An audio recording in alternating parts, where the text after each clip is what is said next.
Ilan sa ating mga kababayan na overseas voters sa Paris may hinaing sa online voting and counting system na ikinasa ng COMELEC. Ang detalye sa agenda report ni Dick Villanueva.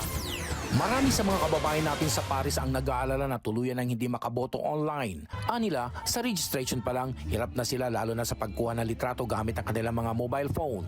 Sa social media nila inilabas ang kanilang hinaing. May nag-comment pa na sana raw ay postal ballot system na lang dahil ilang dekada na silang nasanay sa ganitong sistema. Mahirap po sir, sa umpisa po paulit-ulit po akong hinihingan ng photos. Tapos laging sinasabi doon na your photos is not clear, something like that.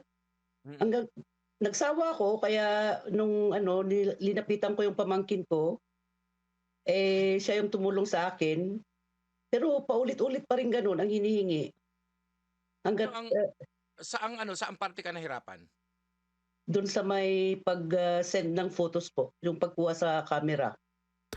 Ang ilan naman, hindi raw mabuksan ang link ng online voting sa COMELEC website, kaya sasadyain nila ang embahada para doon na lamang bumoto. Mary, bakit hindi ka nakaboto? Tinatry kong i-open yung link, hindi siya mabuksan. Bakit hindi Ayaw mabuksan? magbukas ng link. Ilang times ka nang pinipindot. May kababayan naman tayo sa South of France na nakaboto sa pamamagitan ng Philippine Embassy Outreach. Naging madali raw sa kanila dahil inassist naman daw sila ng mga kawani ng konsular. Okay. So yun, pagdating ko doon, tinanong nila kaagad ako kung bumuboto ako. Sabi ko, ako'y bumuboto dito sa France ka, kung ganon. So yun, tapos sabi nila na online na. Sabi ko, paano yun online? Sabi ko, hindi ako marunong. Sabi ko ganon. So, madali lang po yan, ma'am. Tuturuan namin kayo. May nakaboto rin ng mga kababayan natin sa Embahada ng Pilipinas sa Paris. Ang ilan sa kanila ay nag-akalang postal ballot pa rin. Okay. Bakit sa embassy ka bumoto? Na pwede naman mag-ano sa online. gusto ko talaga kasi akala ko may yung manual.